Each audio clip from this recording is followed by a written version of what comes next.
Salve Maria, seja bem-vindo ao nosso canal, o canal Ranieri Lima. Estamos reunidos em nome do Pai, do Filho e do Espírito Santo. Amém. Que Deus os abençoe e quero dedicar, nesse momento, nós estávamos falando aqui sobre os papas e hoje, eu estava observando aqui na homilia que vai sair daqui a pouquinho, que a homilia fala sobre São Lourenço, fazendo uma referência, inclusive, se o grão não morrer, não vai haver, né, não tem o milagre da vida. E um grande exemplo é de São Lourenço. E pesquisando, eu descobri que São Lourenço é amigo do Papa Sixto II. Como eu disse para vocês, eu estou descobrindo, sou um ex-protestante que estou estudando, devagarzinho a gente vai estudando aí a palavra do Senhor, né? E também a história dos santos. Então deixa seu like, se inscreva no canal, compartilhe esse vídeo e vamos à história, novamente a história de Sixto II, só que dessa vez baseada no livro A História dos Papas. O que acabamos de descobrir é que o Papa Sixto II ele tem uma grande influência, de uma certa forma, sobre diáconos. E ele trabalha com muitos diáconos. E que, inclusive, eles tinham uma certa amizade. E um deles é o São Lourenço. Tá bom? São Lourenço tinha grande amizade com o Papa Sixto II, o qual confiou-lhe a função de arquidiácono. Ele administrava os bens e ofertas para ajudar os pobres, órfãos e viúvas. Então, era uma pessoa muito importante. Ele viveu durante o período do imperador Valeriano. E ele fez um decreto, inclusive, esse imperador, no ano 258 depois de Cristo, de que todos os bispos, presbíteros e diáconos deveriam ser condenados à morte. E ele viveu nesse período. Então, Lourenço, alguns diáconos e o Papa Sixto II foram presos. Né? Pontífice foi assassinado no dia 6 de agosto. Inclusive, conta aqui, 6 de agosto de 258. O imperador poupou a vida de Lourenço pedindo que lhe entregasse os tesouros da igreja. Ele reuniu órfãos, cegos, coxos, viúvas e idosos e apresentou ao imperador dizendo: eis aqui nossos tesouros, que nunca diminuem e que podem ser encontrados em toda parte. Então, São Lourenço ele traz essa mensagem, numa mensagem muito importante nos dias de hoje, em que, enquanto vemos muitas religiões colocando várias coisas como um grande tesouro de sua religião, no cristianismo, os verdadeiros tesouros são aquelas pessoas que necessitam de Deus.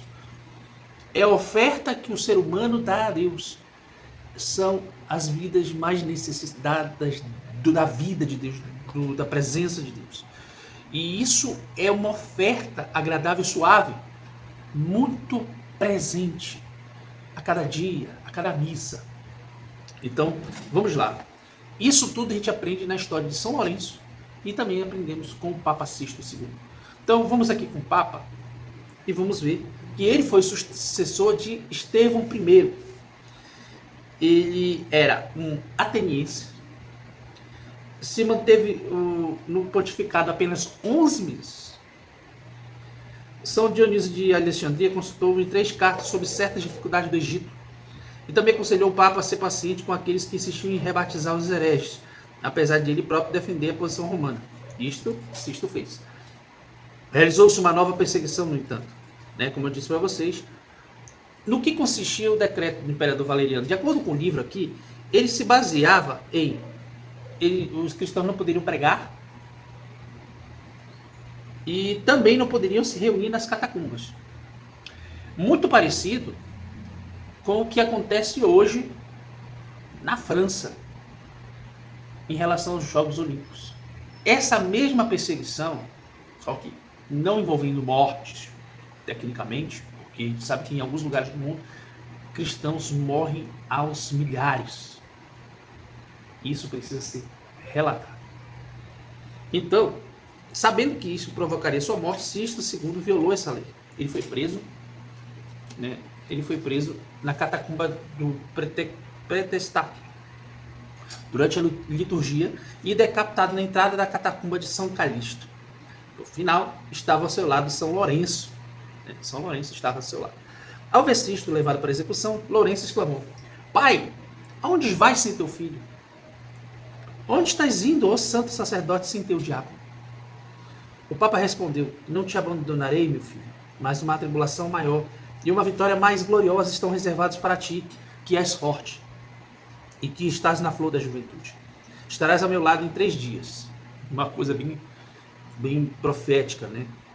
Então ordenou que o Lourenço distribuísse todo o tesouro remanescente da igreja entre os pobres, por temer que fosse confiscado pelo império. O Lourenço obedeceu, chegando até vender os vasos sagrados. Quando essa informação chegou ao prefeito da cidade, ele exigiu que Lourenço lhe entregasse todos os tesouros da igreja. O diácono obedeceu. 3 dias depois, reuniu todos os pobres, aleijados, órfãos e viúvas que a igreja ajudava. Levou o prefeito até eles e disse: eis o tesouro da igreja. O diácono começou a fazer um sermão para o prefeito, que não gostou nada disso e mandou Lourenço ser assado numa grelha. Por isso que faz essa referência a São Lourenço numa grelha. Inclusive, a homilia de hoje vai se falar sobre isso, tá bom? Não vou me alongar nisso, mas é muito importante você observar a presença de São Lourenço como ajudante do Papa Sixto II, certo? No final, o diácono disse: agora podem me virar, este lado já está no ponto. Depois rezou e morreu. Ele estava sendo assado como se fosse um churrasco. E ele ainda teve força espiritual para dizer: não, esse lado já está bem passado, agora vira o outro lado para assar completamente, né? É impressionante a forma com que São Lourenço agiu, né, ao ser torturado até a morte. E, infelizmente, essas mortes por queimaduras, de forma assada ali com uma grelha, ainda existe nos dias de hoje. Se você vê, procura na internet listas dos 50 países que mais perseguem cristãos e você vai ver tipos de atrocidades como essa que acontecem nos dias de hoje. Cristãos que morrem assados, abrem valas e fazem aquele churrasco gaúcho, colocam cristãos para serem assados. Infelizmente, é uma realidade que existe e que existem relatos. Eu não estou fazendo fake news aqui. Existem relatos de instituições que falam exatamente isso que eu estou colocando para você. Você procure saber sobre as igrejas que são perseguidas, sobre os ataques que a Igreja Católica vem sofrendo, que o cristianismo vem sofrendo. Então, é algo muito assustador. São Sixto II é celebrado no cânon romano na missa. Sua festa é comemorada no dia 6 de agosto, no dia de sua morte. Inclusive, já falamos sobre ele aqui no canal. Se você não acompanhou, assista ao vídeo de São Sixto II, aqui falado pela ótica da Canção Nova. Agora, nesse momento, estou falando sobre a relação entre São Lourenço e São Sixto II, a relação de amizade que existe, porque hoje é dia de São Lourenço, tá? E aí nós temos em 9 de agosto em Roma, né, que foi ontem, e 10 de agosto no calendário bizantino, ou seja, hoje, né? No rito bizantino celebra São Sixto II e São Lourenço no mesmo dia. O sinaxário deles diz assim: São Lourenço era arcediago da igreja romana. Ele guardava os vasos sagrados da igreja e distribuía os bens dela entre os pobres. Na época da terrível perseguição do imperador Valeriano, bispo de Roma, São Sixto II foi decapitado no cemitério de Calixto. Segundo o Papa Dámaso I, que já falamos sobre ele, né? Nós falamos sobre o Dámaso aqui, pela importância do Papa São Dámaso, né?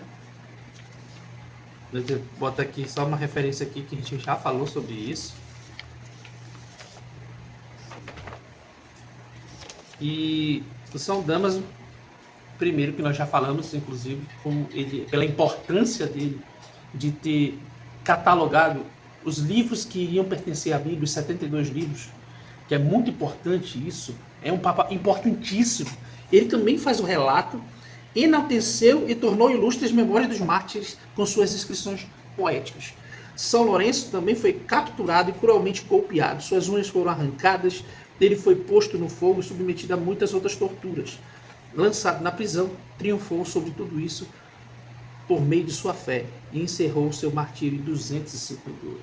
Então, vê como é celebrado no rito bizantino o feito de São Sixto II e o feito de São Lourenço, que Até na sua morte, ele mostrou piedade pelas pessoas necessitadas. E ensina que se não tivermos a decência de matar a semente dentro de nós, a semente nunca irá frutificar. Então é necessário que haja uma morte para que essa semente seja frutificada.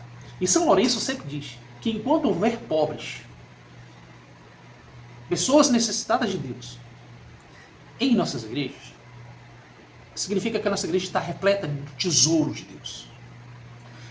E no mundo, onde as pessoas pregam sobre prosperidade, sobre como falou lá o padre lá da CMBB, em que as pessoas rezam o terço, esquecendo dos mais pobres, o que não é fato, porque nós devemos orar por eles. E existe o ato da esmola, que nos ajuda a mortificar em nós mesmos o ato da ganância que tem consumido as pessoas nesses dias atuais. E as pessoas religiosas que mais falam mal de tudo isso são pessoas que praticam a mesquinharia e a ganância. E a esmola, ela tem o mesmo efeito do jejum, porque ela é mortificante. E é importante que nós façamos isso. E, inclusive, tem pastores evangélicos falando sobre Corban. E Corban nada mais é do que você, ao invés de ficar doando quantias vultuosas para templos que dizem servir a Deus, mas na verdade servem a Mamon, ao invés de ajudar seus familiares, ajudar seus pais. Infelizmente, na Bíblia protestante não tem um livro de eclesiástico, porque se tivesse, as pessoas teriam muito mais atenção em relação a virar as costas para a família para servir a igreja. Curioso, por que tiraram o livro de eclesiástico da Bíblia protestante? Não é verdade? É uma pergunta que você precisa se fazer. Mas é para isso, para que o seu sacerdote aí, seu sacerdote protestante, possa retirar dinheiro sem culpa das pessoas. E era algo que São Lourenço combatia, porque o que vinha dos vasos sagrados, o que vinha de oferta, era distribuído entre os pobres, por causa da necessidade. E tanto o Papa quanto o porteiro da igreja era perseguido por Valeriano. E isso é uma observação a ser feita. Abra os olhos. Veja, na meditação da palavra de Deus, o caminho que você deve seguir. A porta estreita, ela está aí, mas poucos vão passar por ela. Então, nós estamos aqui para mostrar isso para você. A porta estreita. A porta estreita não está na igreja protestante, porque se fosse estreita, não teria espaço na TV. Ah, mas a igreja católica também tem espaço na TV. A verdadeira igreja católica tem espaço na TV? Alguns programas têm. Mas a verdadeira igreja católica está no catecismo, está nos escritos, que pouca gente tem acesso. Nas meditações, nos terços, nos mosteiros, os verdadeiros seguidores da igreja católica vão encontrar nesses elementos a verdadeira fé. E é isso que nós estamos apresentando a você, principalmente você, protestante que está assistindo esse vídeo. A igreja católica está de braços abertos para você, assim como esteve de braços abertos para mim. Venha enquanto tem tempo. Tá bom? Que Deus nos abençoe. Em nome do Pai, do Filho e do Espírito Santo.